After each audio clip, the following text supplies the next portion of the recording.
Hello student, how are you? कैसे हैं आप? मैं हूं आपका अपना मुकेश सर और आज करने जा रहे हैं numerical questions based on combinations of resistance and based on combinations of cell. हम लोग बच्चों न्यूमेरिकल क्वेश्चन करेंगे, आंकिक प्रश्न, प्रतिरोध और सेलों पर आधारित, और उसके साथ साथ व्हीटस्टोन सेतु, ठीक है, उस पर हम न्यूमेरिकल क्वेश्चन करेंगे, कुछ महत्वपूर्ण वेरी आईएमपी क्वेश्चंस। तो लेट्स स्टार्ट, प्रारंभ करते हैं एक न्यूमेरिकल क्वेश्चन के साथ। और ये न्यूमेरिकल बहुत बढ़िया न्यूमेरिकल क्वेश्चन है, बड़ा है, लेकिन धैर्य रखना, मैं हूं तो फिर कोई टेंशन नहीं है। चलिए देखते हैं क्या चीज़ है न्यूमेरिकल क्वेश्चन। कुछ ऐसा, ये देखिएगा बच्चों, पहले मैं आप बना देता हूँ बढ़िया से इसका जो है डायग्राम जो दिया हुआ है, ठीक है। कुछ ऐसा दे रखा है मुझे,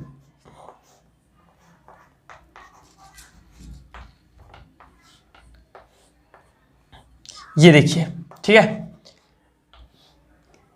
समथिंग लाइक दिस, इस प्रकार कुछ दे रखा है, ठीक है। और यहाँ पे एक सेल है और अगेन एक रेजिस्टेंस है, यहाँ पे एक की है, एंड ये बच्चों ऐसा कुछ दे रखा है। अब इसमें क्या क्या है ये देखते हैं, बता रहा हूं मैं आपको।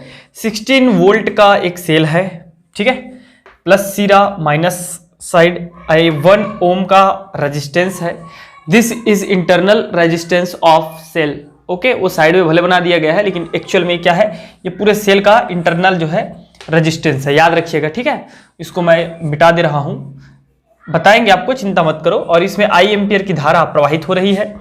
इसका दे रखा है बच्चों मुझे 4 ओम, एंड दिस इज आल्सो 4 ओम, ठीक है। ये हमारा दे रखा है 1 ओम, ये दे रखा है मुझे 6 ओम, और ये दे रखा है 12 ओम। ओके, इसके साथ में और क्या चीज दे रखा है, इधर देखिए, यहां बहने वाली धारा को I1 दे रखा है, यहां इसको दे रखा है I2। Okay, and this is I3 and I4। और ये जो टर्मिनल है, संधिय जंक्शन है, A B C, एंड यहां पे बच्चों दे रखा है मुझे D। हो गया, तो बस भैया इतना ही दे रखा है, बस खत्म हो गया। अब हम मुझे पूछा क्या है, ये देखिए, नेटवर्क की तुल्य प्रतिरोध की गणना कीजिए। मतलब जो नेटवर्क दिख रहा है आपको, इसकी तुल्य प्रतिरोध की गणना करना है, एक बात। दूसरा क्वेश्चन है, प्रत्येक प्रतिरोध में धारा का मान ज्ञात कीजिए। इसमें हमको धारा का मान ज्ञात करना है। और विभव पतन AB के बीच में, BC के बीच में और CD के बीच में, ये क्वेश्चन है, 3 क्वेश्चन। Let's start now. चलो देखते हैं बच्चों। और आज आपको लिख रखा है, दे रखा है कि निम्न चित्र के अनुसार 1 ओम आंतरिक प्रतिरोध के 16 वोल्ट की एक बैटरी से प्रतिरोध के एक नेटवर्क को जोड़ा गया है। ये इंटरनल रेजिस्टेंस है। इंटरनल रेजिस्टेंस का अपना एक वैल्यू होता है, ठीक है। ये इलेक्ट्रोलाइट्स का, सेल का ही एक जो है इंटरनल रेजिस्टेंस है, ठीक है बच्चों। तो अब स्टार्ट करते हैं। इधर देखो, सबसे पहले ये जो मुझे नेट दे रखा है, मैं इसका क्या निकाल देता हूं, नेट रेजिस्टेंस निकाल देता हूं। तो ए बी के मध्य तुल्य प्रतिरोध यदि RAB हो तब क्या हो जाएगा, सबको पता है ये दोनों किसमें है, पैरेलल कॉम्बिनेशन में है। तो पैरेलल कॉम्बिनेशन में तो हमारा हो जाएगा RAB that is equal to 1/, क्या चीज दे रखा है, 4 प्लस 1/4। डायरेक्ट वैल्यू रख रहा हूं भैया, मैं फॉर्मूला पढ़ा चुका हूं आपको, याद कीजिए, 1/RA plus 1/R1 plus 1/R2, ठीक है। देन ये हो जाएगा हम लोग का 2/4। और इसको बच्चों जब मैं RAB निकालूंगा तो RAB बराबर हो जाएगा 2 ओम, बिकॉज 2 2 4, ओके ना। तो ये हो जाएगा RAB इज इक्वल टू 2 ओम। आ गया। लेट्स अब नेक्स्ट देखते हैं। माना कि CD के मध्य तुल्य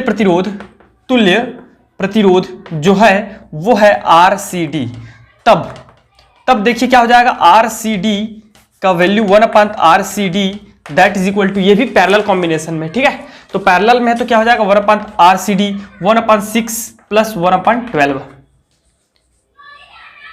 पैरेलल का पता है ना मेरे भाई, पैरेलल का पता है ना, पैरेलल कॉम्बिनेशन का formula 1/R is equal to 1/R1 plus 1/R2, that is the formula of parallel combination. And series combination R is equal to R1 plus R2।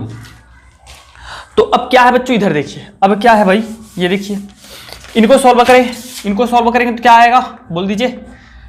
12, इसका एलसीएम ले लीजिए, ठीक है। 6 ये हो जाएगा 2, 6 2 = 12 and 1, then 1/RCD that is equal to 3/12, और RCD का वैल्यू जो आ जाएगा, RCD का वैल्यू 3 4 12 होता है, तो 3 चौक 12, तो ये हो जाएगा हम लोग का 4।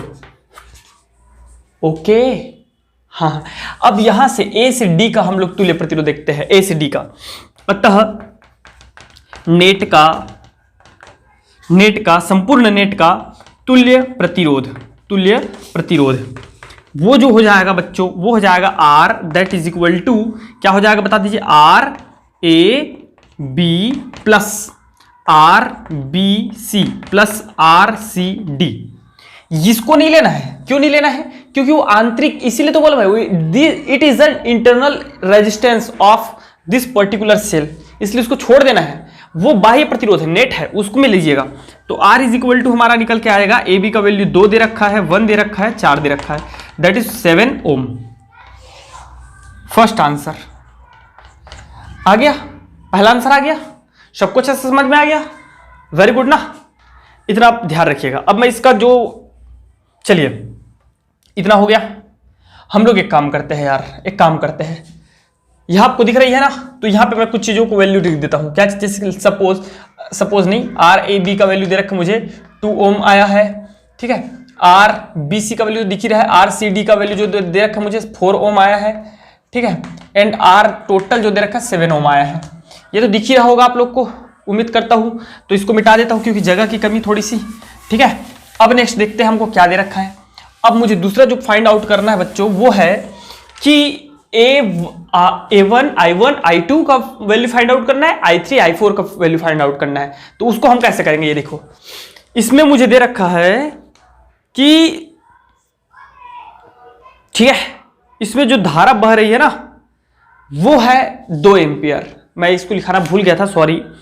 2 एम्पियर की धारा बह रही है, कितना एम्पियर की, 2 एम्पियर की धारा बह रही है।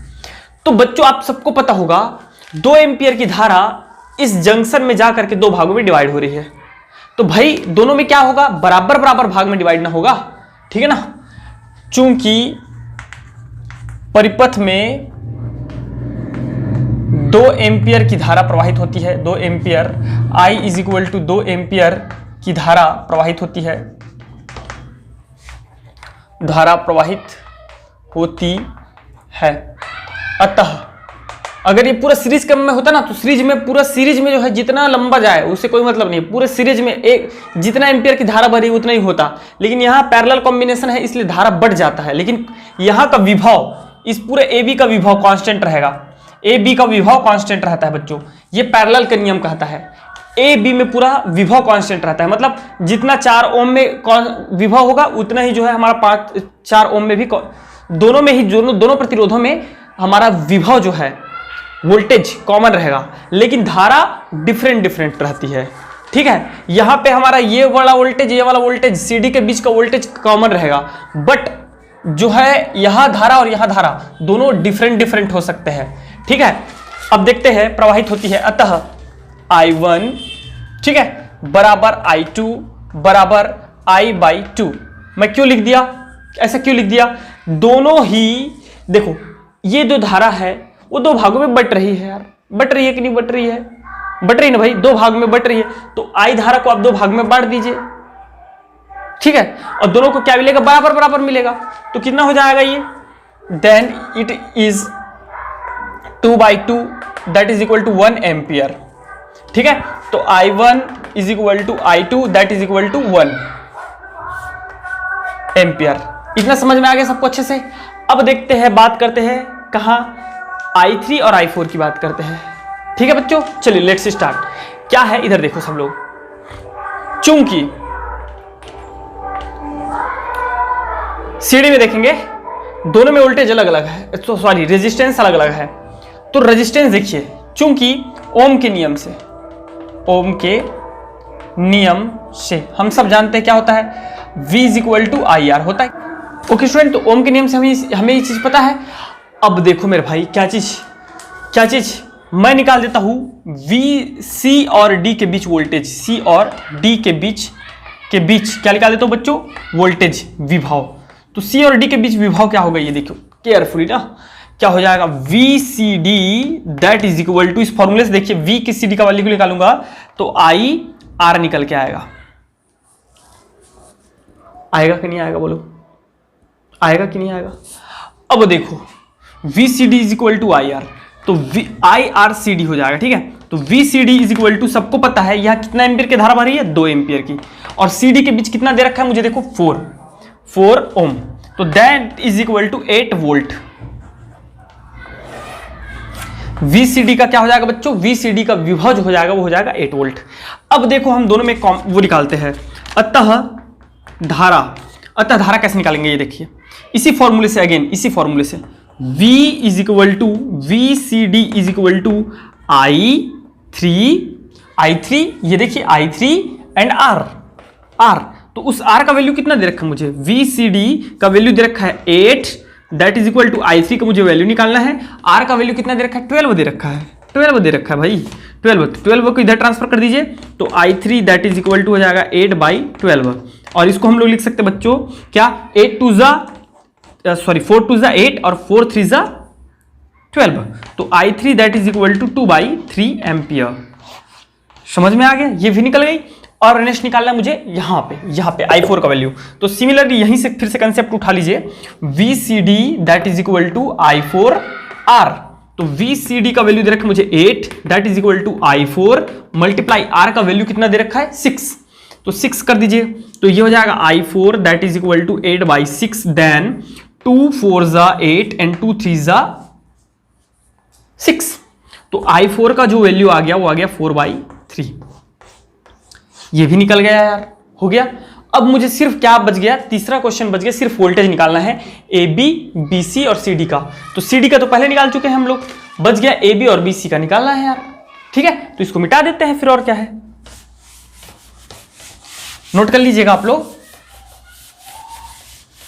चलिए देखते हैं VCD का वोल्टेज कितना निकाले थे हम लोग, VCD का वोल्टेज निकाल के रखे हैं 8 वोल्ट, ठीक है। चलिए देखिए क्या चीज, यहां मुझे निकालना है बच्चों, क्या निकालना है बता दीजिए, AB के बीच, AB के मध्य विभव या विभवांतर, परिपथ में 2 बिंदुओं के बीच के विभव को विभवांतर कहते हैं।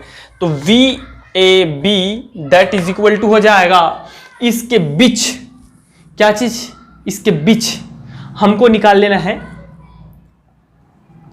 क्या चीज यार, बोलो बोलो क्या, अरे भाई इसके बीच प्रतिरोध और धारा क्या है, तो धारा I हो जाएगा, एक का निकाल लो, जितना यहां वोल्टेज होगा उतना यहां भी वोल्टेज होगा, सीधी सी बात है, ठीक है।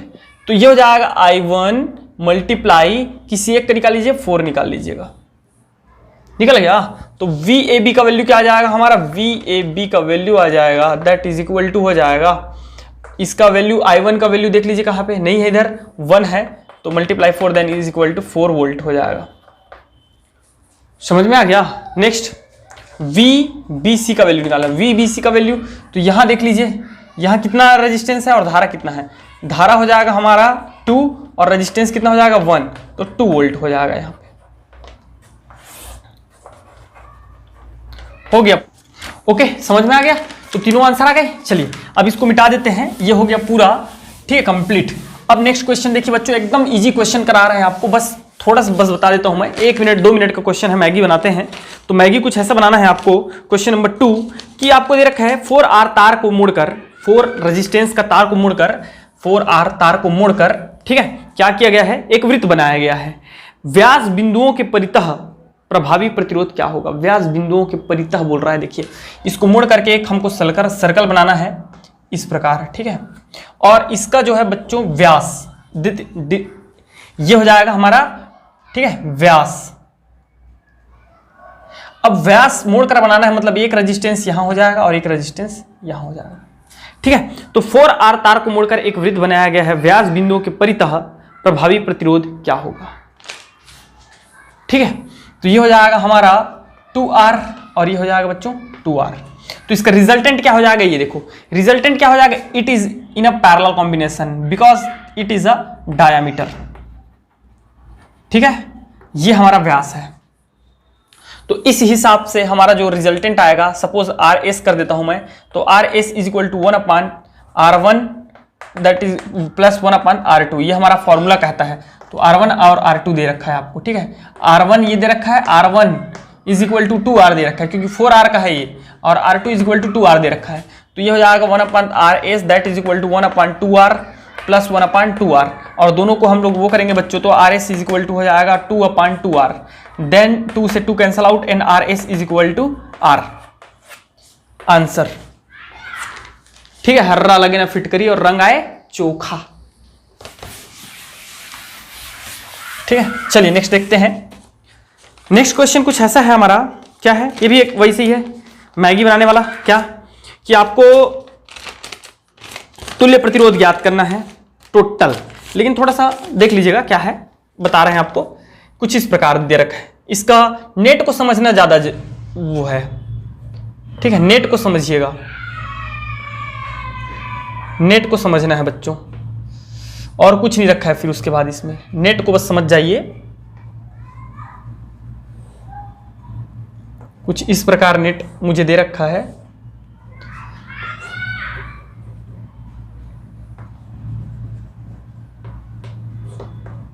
ये, और एक मुझे और दे रखा है,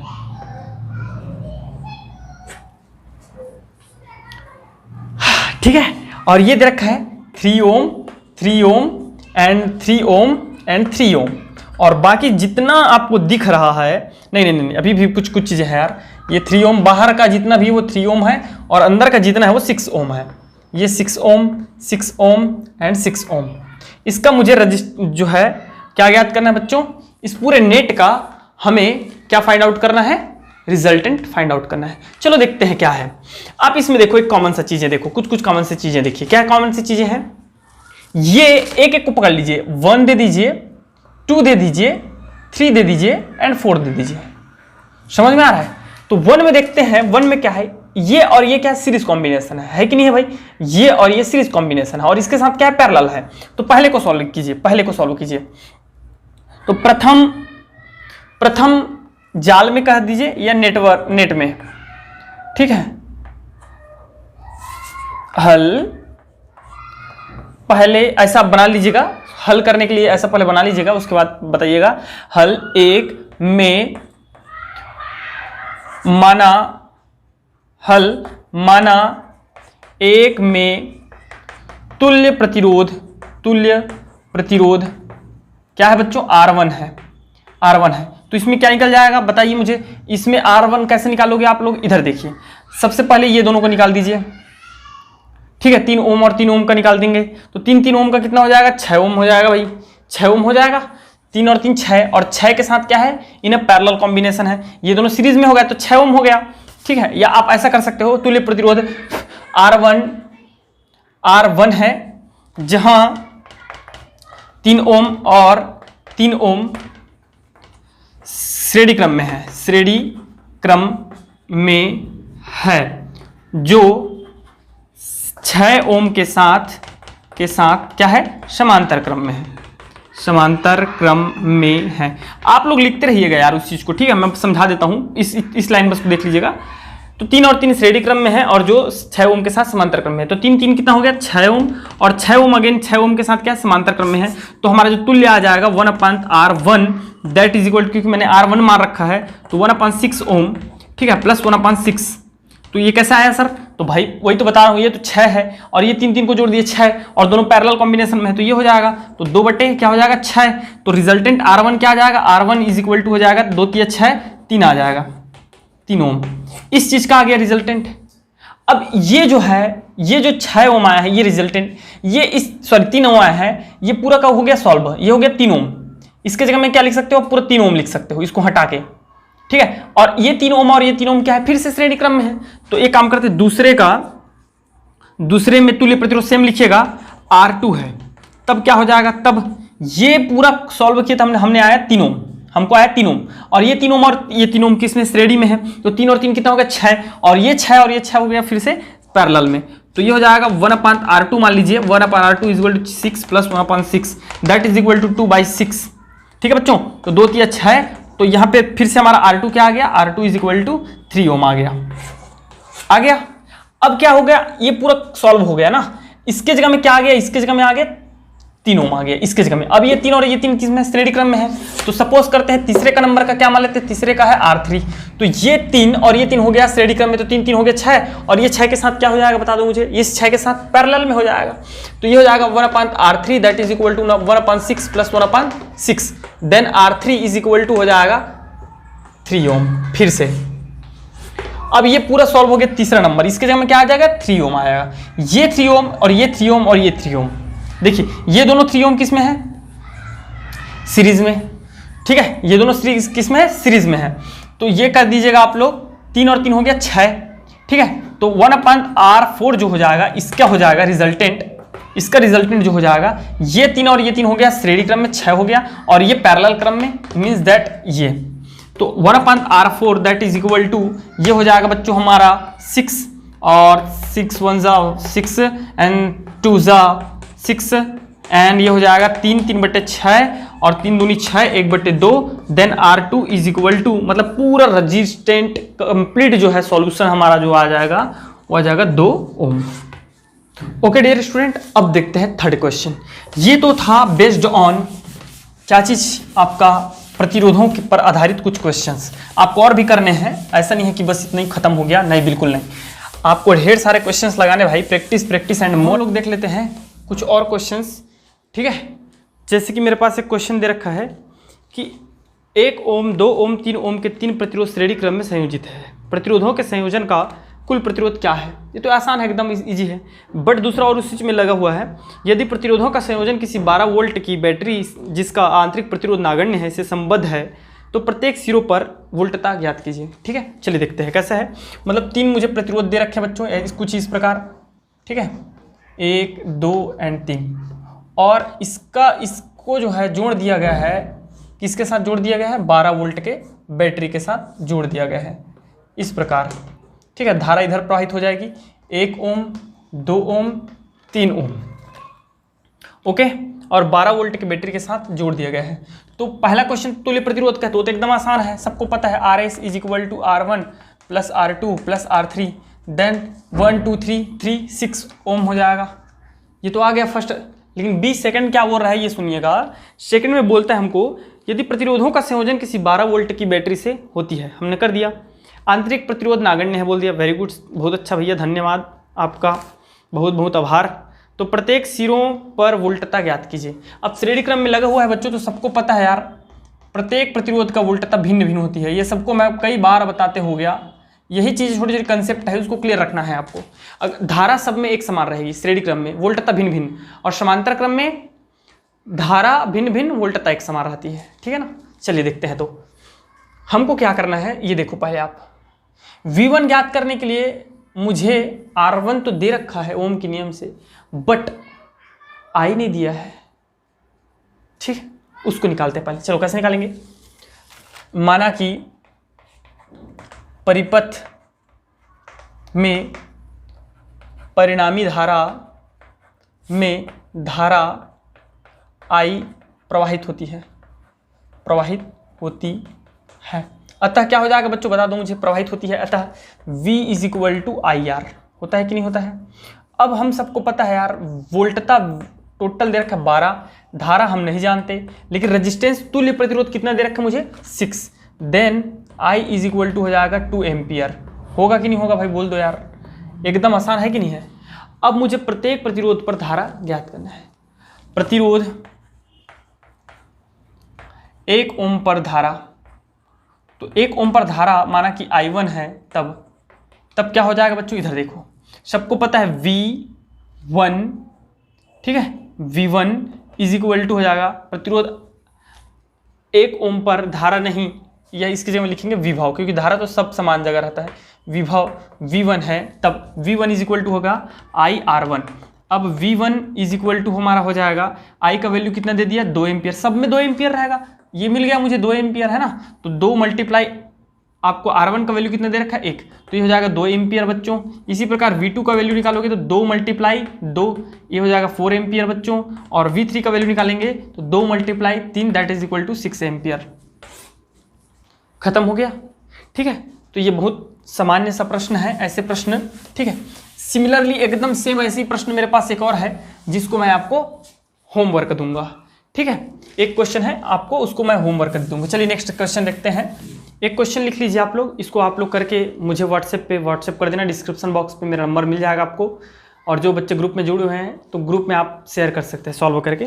ठीक है, क्वेश्चन कुछ ऐसा है, आपको लिख लेना है क्वेश्चन को। ठीक है, ये मैं आपको सेंड भी कर दूंगा। क्वेश्चन ऐसा है बच्चों कि 2 ओम, 4 ओम और 5 ओम, 2 ओम, 4 ओम एंड 5 ओम के 3 प्रतिरोध पार्श्व में संयोजित है। पार्श्व मतलब समांतर क्रम में। संयोजन का कुल प्रतिरोध क्या होगा आपको बताना है। दूसरा, यदि संयोजन को 20 वोल्ट के विद्युत वाहक बल्ब की बैटरी से जिसका आंतरिक प्रतिरोध नगण्य है, ठीक है, जोड़ दिया जाता है तो प्रवाहित होने वाली धारा तथा बैटरी से ली गई कुल धारा का मान ज्ञात करना है। प्रत्येक प्रतिरोध पर प्रवाहित होने वाली धारा एवं कुल धारा का मान ज्ञात करना है। ओके, चलिए नेक्स्ट क्वेश्चन मुझे कुछ ऐसा दे रखा है, और ये बेस्ड है हमारा व्हीटस्टोन सेतु ब्रिज पर आधारित है। चलिए देखते हैं कैसा है, बहुत सुंदर क्वेश्चन है। ठीक है बच्चों, ये दे रखा है मुझे कुछ ऐसा क्वेश्चन। कैसे दे रखा भाई, ये देखिए, समझना पड़ता है इसके डायग्राम को। ठीक है, जो दे रखा है कुछ ऐसा, देखिए कैसे दे रखा है।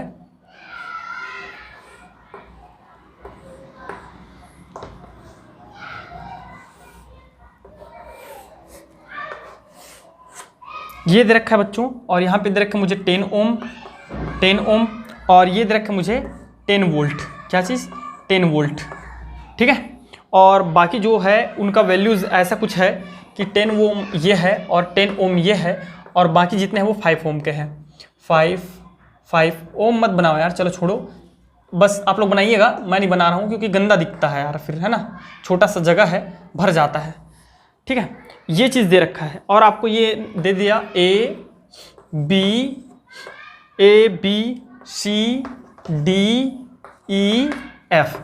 अब आपको ये बोलता है क्वेश्चन में कि नेटवर्क के प्रत्येक शाखा में प्रवाहित धारा ज्ञात कीजिए। प्रत्येक शाखा में प्रवाहित धारा ज्ञात कीजिए, बस खत्म है इस, और कोई बात कुछ नहीं दिया है। जल्दी से क्विकली देखते हैं थोड़ा सा स्पीड में। कैसे, ये पॉजिटिव है, ये नेगेटिव है। धारा हमेशा किधर बहती है, पॉजिटिव से नेगेटिव की ओर। तो ये हमारा धारा ऐसे बहेगी बच्चों। सपोज ये धारा मान लेते हैं हम लोग आई है, क्या है, क्योंकि हमको कोई वैल्यू देना नहीं है, मान लेते हैं सपोज क्या है, आई है। अब ये धारा यहाँ से बट रही है 2 भागों में, तो सपोज करते हैं कि ये I1 धारा है, तो ये क्या धारा होगी, या तो आप I2 मान लो, या एक तरीका ये होता है, सबको पता है कि किरचॉफ का फर्स्ट लॉ ये था कि धारा का जो बीजगणितीय योगफल होता है वो 0 होता है कि नहीं होता भाई। मतलब आने वाली धारा और जाने वाली धारा बराबर होती है। अगर इधर से सपोज करते 10 एम्पियर की धारा आ रही है और इधर 7 एम्पियर जा रही है, तो इधर कितना जाएगी, 3 एम्पियर जाएगी। तो उसको ऐसे लिख नहीं सकते क्या, 10 माइनस 7 लिखूंगा तो ये 3 के बराबर नहीं है क्या। मतलब ये अगर I है और ये I1 है तो I माइनस I1 नहीं लिख सकता मैं, इसको I2 लिखना जरूरी है क्या, नहीं ना भाई। इसको मैं क्या लिख सकता हूँ, I माइनस I1 लिख सकता हूँ। मेरी बात समझ में आ गई, सबको। ठीक है, अब एक काम करते बच्चों, यहाँ पे आ गए। अब भाई ये तो इसका तो कोई वो नहीं होगा कि इसमें अब तो आप अपने लिख सकते, ये I1 है तो I माइनस I1 तो इधर चला गया है। ठीक है, इधर तो इसका तो आपको कुछ ना कुछ तो नामकरण करना पड़ेगा। तो ये क्या हो गया, मान लो सपोज करते हैं I2 है। अब इसमें क्या लिख सकते हो, इसमें डेफिनेटली लिख सकते हो ये I1 आ रहा है और ये I2 जा रहा है, तो इसका वैल्यू कितना होगा, आने वाली धारा I1 है, इसमें से I2 जा रहा है, तो ये कितना हो जाएगा, I1 माइनस I2 हो जाएगा।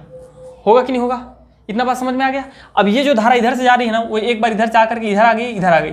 ये जो धारा जा रही है वो इधर जाएगी। अब तो ये धारा क्या हो जाएगी, बताओ मुझे, ये धारा क्या हो जाएगी, ध्यान से देखना।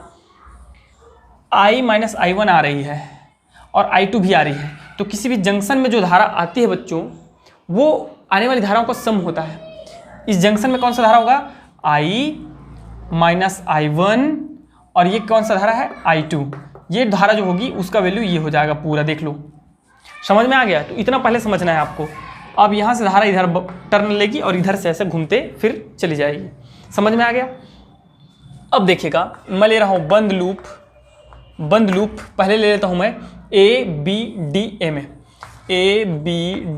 में। तो किरचॉफ का द्वितीय नियम से, किसका, किरचॉफ का सेकेंड लॉ, तो सेकंड लॉ क्या कहता है बच्चों, बता दो मुझे। सेकंड लॉ ये कहता है मेरे भाई, मेरे दोस्त, मेरे यार, कि धारा और प्रतिरोध के गुणनफलों का योग, चाहे ये n टाइम हो, फिर से मैं लिख देता हूँ, पढ़ा चुका हूँ आपको, चाहे n टाइम हो, इनका जो योग होता है, गुणनफलों का योग जो होता है, वो उसमें उपस्थित सेलों के विद्युत वाहक बलों के योग के बराबर होता है, चाहे ये n टाइम हो। ये सेकंड लॉ है, समझ में आ गया, यही सेकंड लॉ है।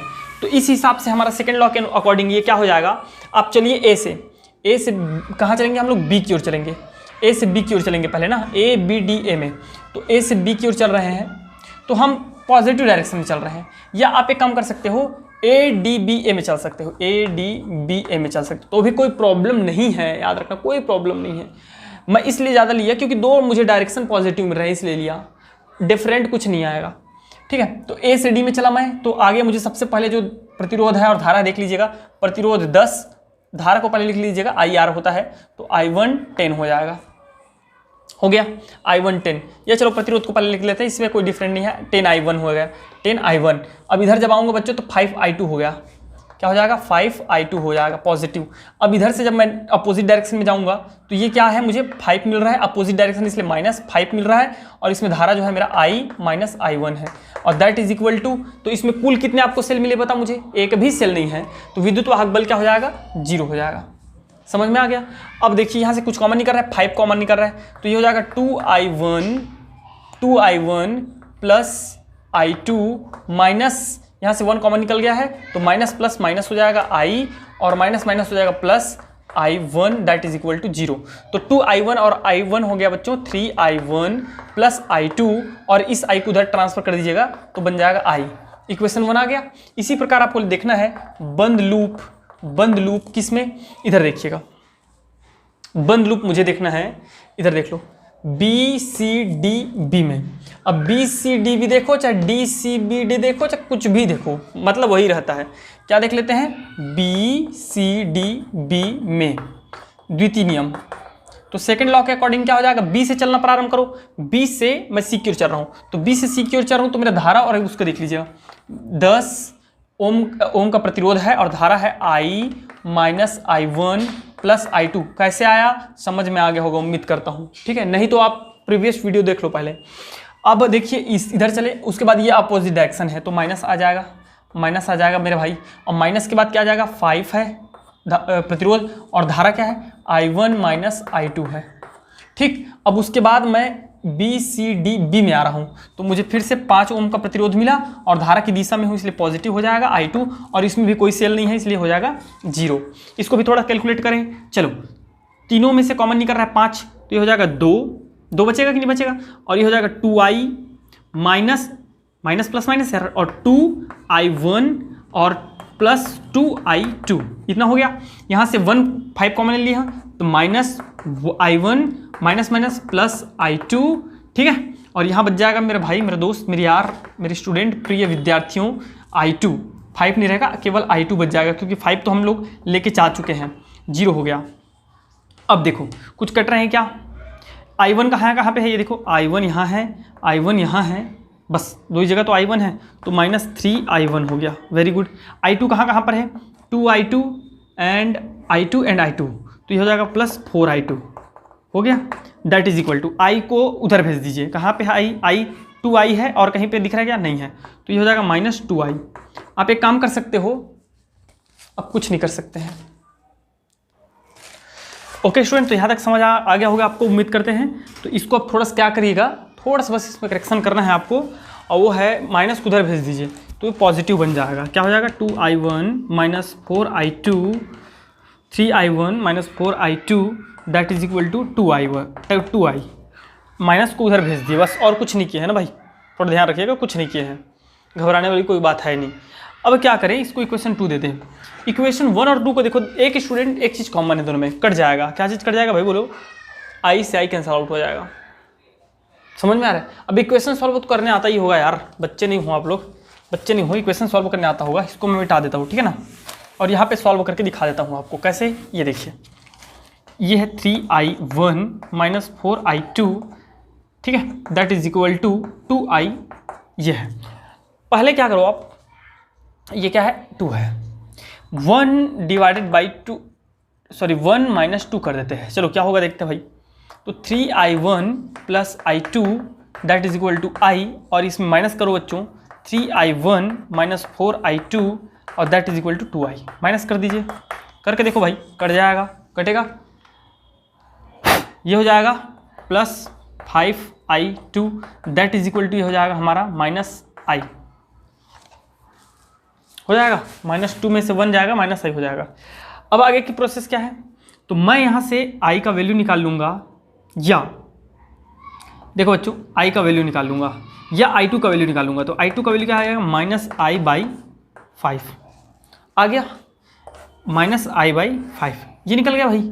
इसको मैं एक साइड में लिख देता हूँ यार, क्या चीज़ आया, i2 that is equal to -i/5, इसको साइड में लिख देता हूँ क्योंकि मुझे एक और सॉल्व करना है। ये इसमें आपने i1 को हटा दिया। अब एक काम करो, ऐसा कुछ चमत्कार करो कि i2 हट जाए। तो कुछ चमत्कार नहीं करना है, इसमें 4 का वो करना है, मल्टीप्लाई करना है। तो 4 तिया 12, एक में किसका मल्टीप्लाई करना है, 4 का मल्टीप्लाई करना है। 4 तिया 12 i1 plus 4i2 that is equal to 4i। अब दोनों को ऐड कर दो, ऑटोमेटिक हट जाएगा यार। इक्वेशन थर्ड दे दीजिए और जोड़ दीजिए। तो जब जोड़ेंगे तो ये देखिए 12 3 को कितना हो गया, 15i1, ये दोनों कट जाएंगे जोड़ेंगे तो, और दैट इज इक्वल टू 4 और 2 हो जाएगा 6i हो गया। i1 का वैल्यू निकालूंगा तो i1 इज इक्वल टू हो जाएगा 6i डिवाइडेड बाई 15 होगा। तो 3 दूनी 6, 3 दूनी 6 और 3 पंचे 15, क्या हो जाएगा, i हो जाएगा। तो ये हमको मिल गया, i1 का वैल्यू मिल गया 2/5i। अब इनको मिटा दो बच्चों, कोई मतलब नहीं रह गया अब इस चीज़ का, ठीक है। उधर साइड में हमारा वैल्यू आ चुका है। अब क्या करते हैं, अब एक और देखते हैं, एक और लूप देखते हैं, क्लोज्ड लूप। तो कौन सा भैया क्लोज्ड लूप देखना है आपको, इधर देखिएगा, बंद लूप कौन सा, ADCEF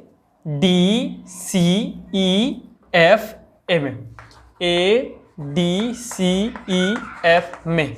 तो इसमें क्या है स्पेशल, ये देख तो क्या चीज़ है।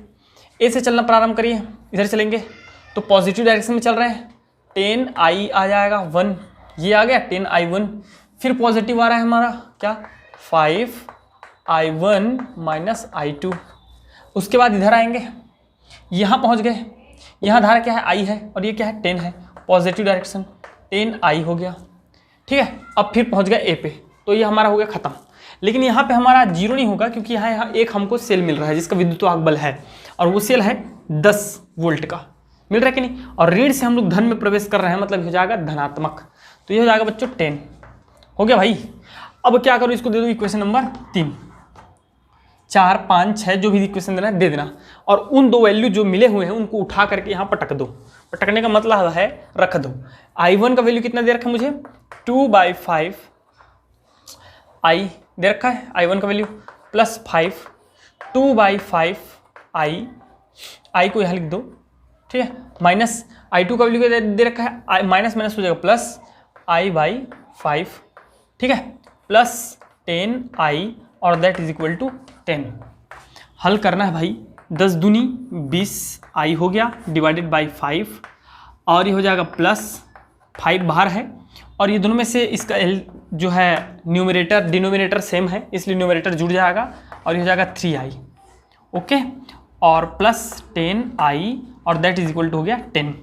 ये देखो बच्चों क्या चीज़ कॉमन यार, ये देखो सबको, सब लोग देखो, 5 से 5 पहले कट जाएगा, कट गया।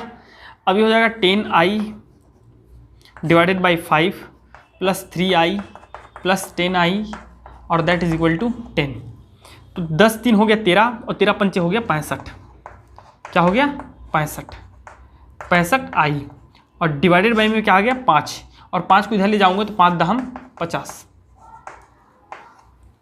65 और 20 हो जाता है आपका 85, 85i that is equal to 50 हो गया जी। तो यहाँ से आप काट सकते हो क्या चीज़, 5 दहे 50 और 5 एकम 5, 5 सत्ते 35।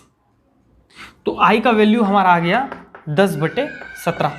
हमको उससे मतलब नहीं है कि ये एक पूर्णांक वैल्यू आ रहा है कि क्या वैल्यू आ रहा है, डेसिमल आ रहा है, उससे कोई मतलब नहीं है। वैल्यू आ गया ना भाई, बस खत्म करो बात को।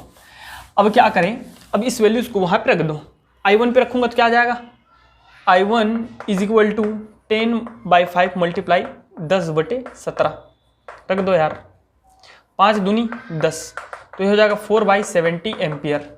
I1 का वैल्यू आ गया, ठीक है, इस वाले में। और I2 का वैल्यू जब निकालूंगा तो ये होगा माइनस, I का वैल्यू कितना है बता दो मुझे, 10/17 और गुणित 1/5, 5 दूनी 10, तो I2 का वैल्यू कितना आ गया, -2/7 आ गया। अब प्रत्येक में आपको क्वेश्चन क्या दे रखा है, मुझे क्वेश्चन कुछ ऐसा दे रखा है, प्रत्येक शाखा में प्रवाहित धारा का मान ज्ञात कीजिए, तो नहीं निकाल सकते क्या? वो तो गया रे मेरे भैया, इस शाखा में निकालना है तो I-I1 कर दो, इसमें निकालना है तो I- वो तो कर ही सकते हो ना सब लोग, तो बात खत्म, clear, okay, thank you very much.